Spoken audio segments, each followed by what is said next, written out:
Namaskar girls. Previous classes we have learned the public finance, isn't it? Under the heading of public finance, 5 subdivisions are there, that is public revenue, public expenditure, public debt, financial administration, and physical policy. Till now we have learned 2 subdivisions, isn't it? Public revenue and public expenditure.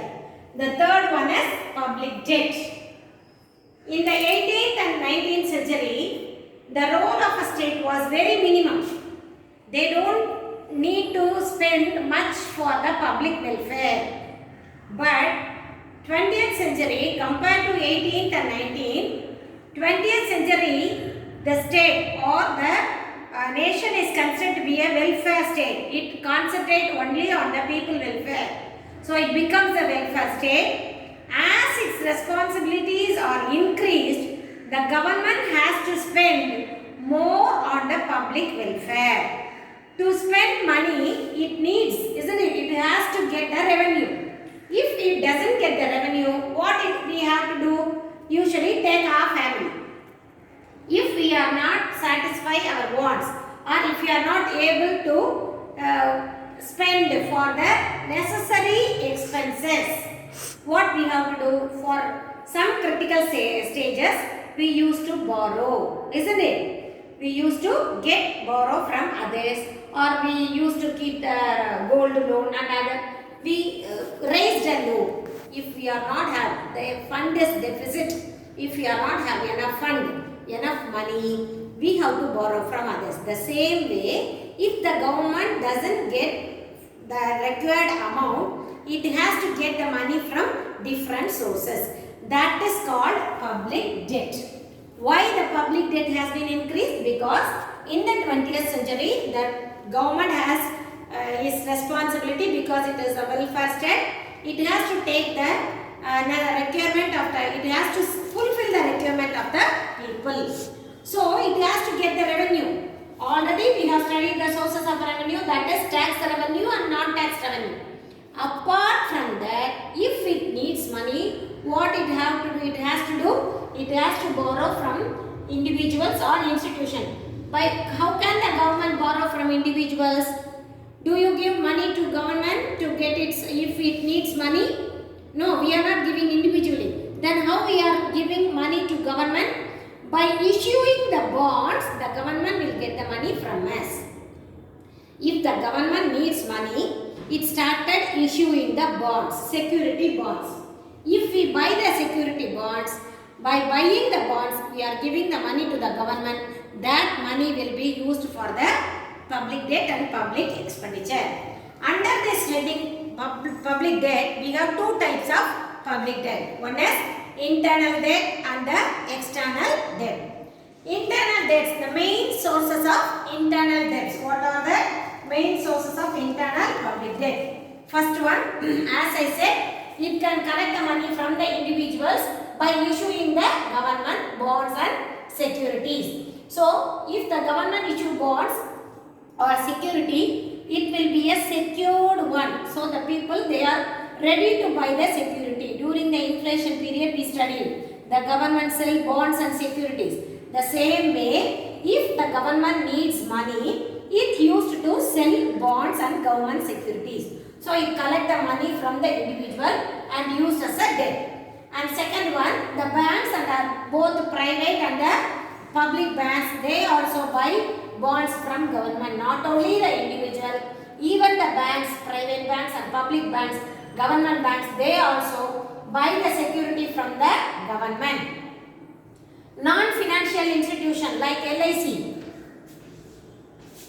From 1960, today the LIC is celebrating their 64th year. So the LIC is also helping the government by giving money, by lending money for the expenses. So the debt is collected from the LIC and other financial institutions which are founded for a long time, which are long-lasting institutions.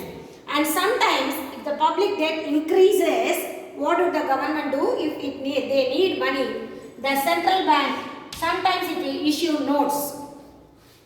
And it also, the central bank also lend the government in the form of money supply. So the central bank is a separate authority, central government is separate. So if the central government needs money, the central bank, that RBI, it also lend loan to the government. Sometimes the central bank also issue money to meet the expenditure of the government. So these are the internal debts. Internal debt means collecting or raising the fund only from the political boundary. That is internal.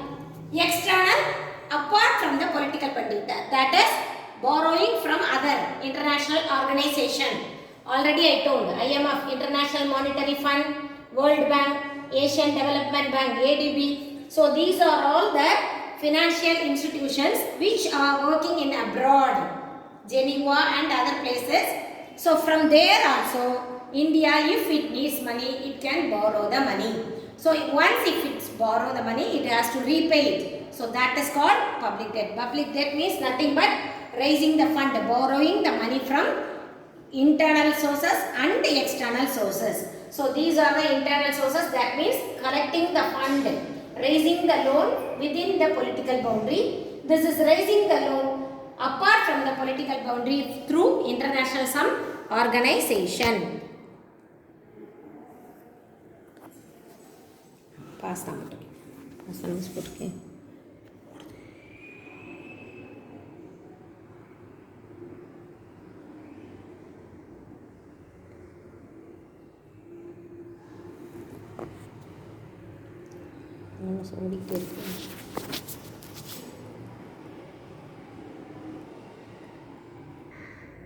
So there are two types of public debt we learn, internal and external.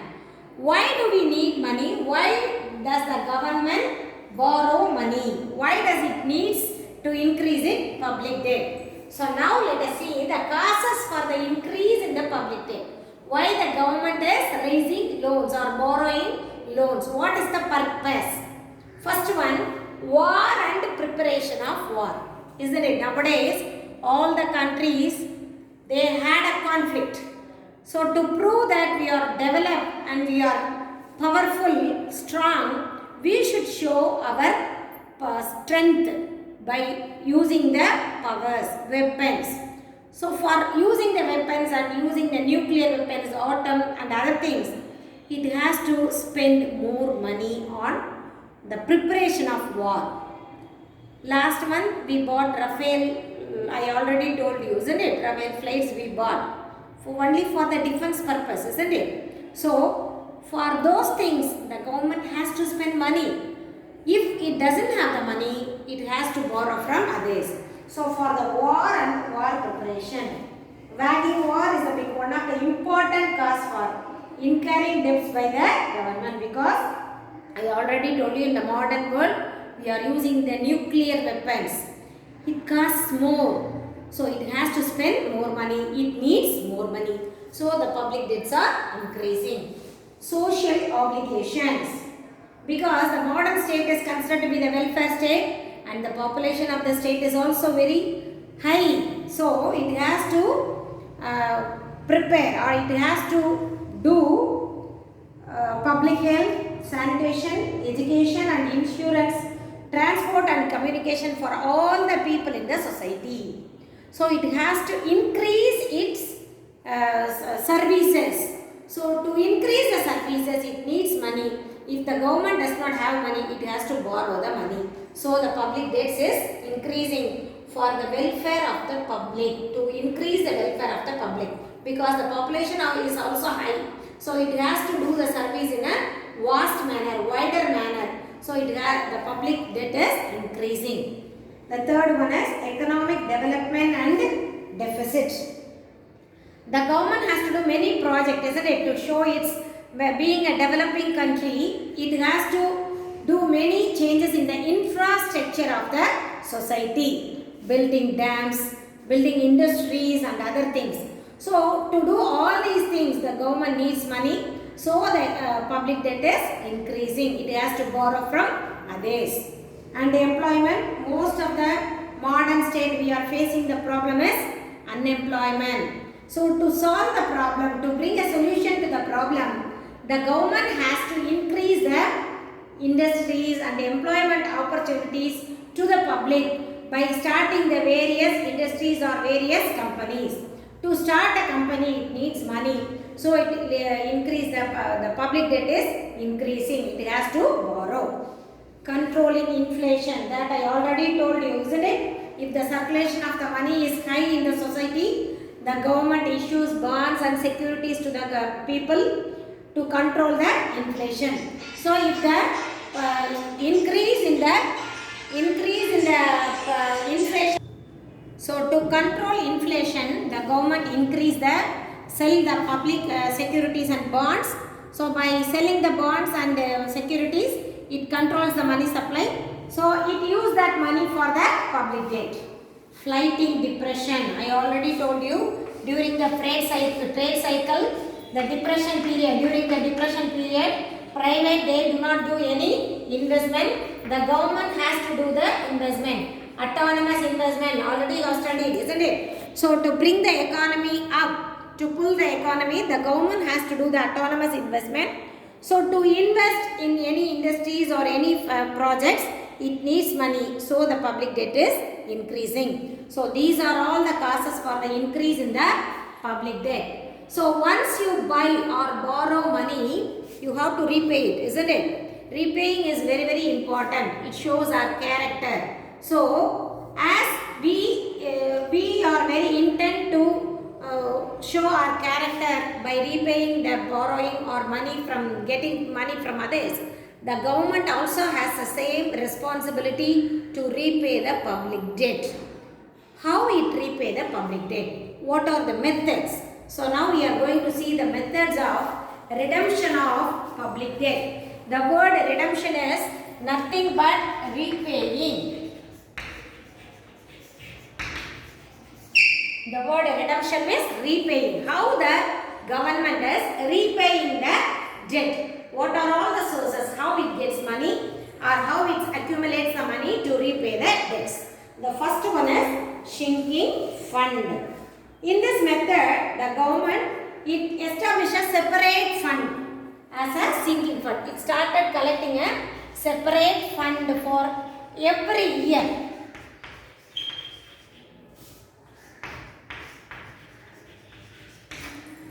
So the government established a separate fund as sinking fund and it credit every year a fixed amount. Fixed amount will be separated in every year. At the time of maturity, it uses the money what it saved already. This is nothing but girls, nothing but what we do in our house. The same thing only sinking fund.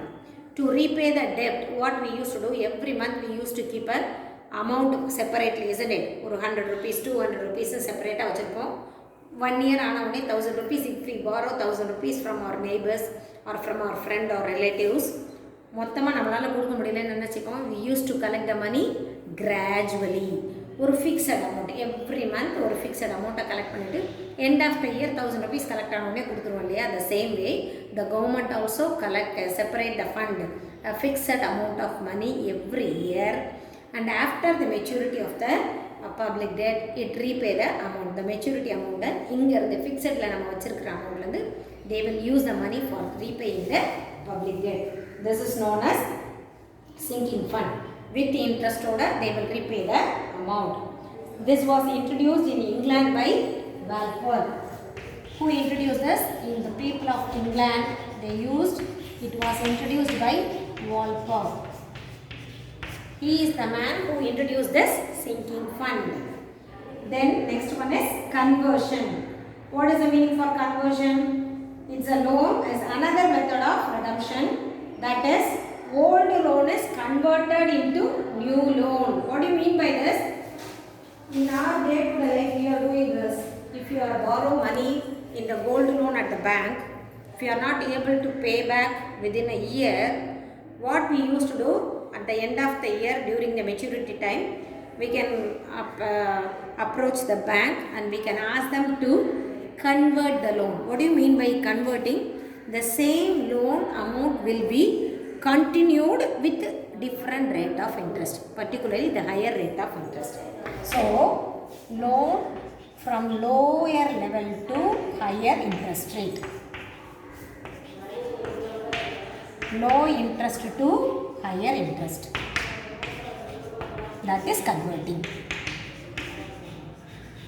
This is applicable in our day-to-day life, for our borrowing in the bank also, girls. The one loan will be converted into another loan with a higher rate of interest. This is very, very important. They do not give the same rate of interest. It will be changed, converted into a new loan, and new higher rate of interest will be fixed. Do you understand? Then budgetary surplus.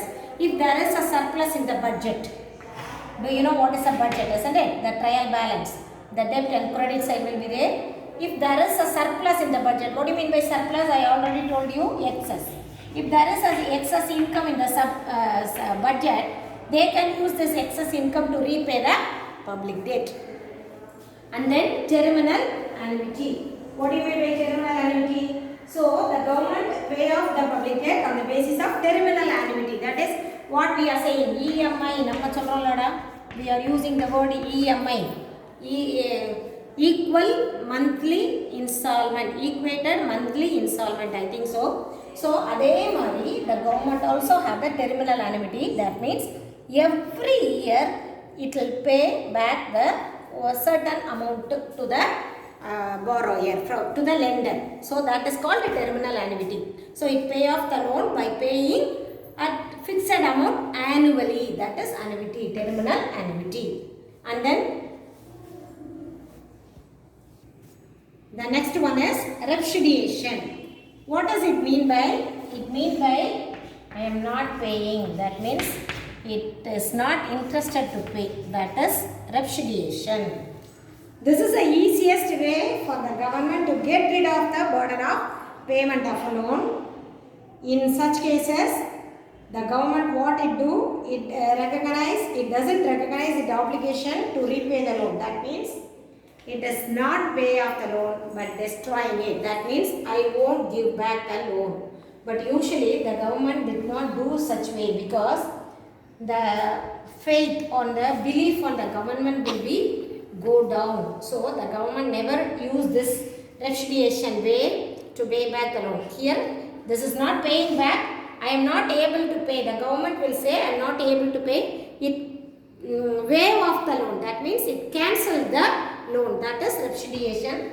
But the government it never do such things in the paying back the loan. And the next one is reduction in the rate of interest.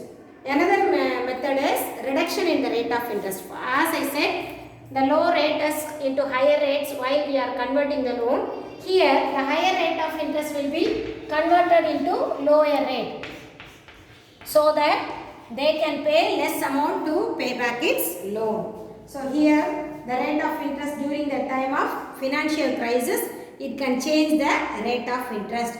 By changing the rate of interest, it pay back the loan easily. And the last one is capital levy.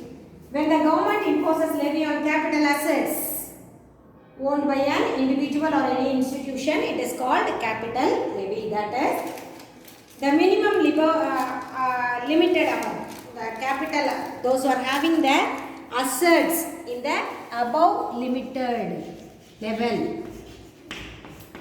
In the high level or unlimited level, the government can impose the capital levy on the assets. So, it will impose the capital levy on a progressive manner. What do you mean by progressive? I already told you. Progressive means based on the assets, the levy will be increased. If it is high level of assets, there will be a high level of tax. Levy, the tax will be there. So, the fund will be collected. This fund will be used to repay the public debt. So this is the most controversial method of debt repaying, because actually what the government doing, it is getting from the public and it is paying to the public debt. It is repaying the loan. It is a controversial method. Though it is a controversial method, it is one of the methods of repaying the public debt. So these are all the 7 methods for repaying the public debt. And the next video we are going to see what is budget and the budget definitions and the types of budgets and other things.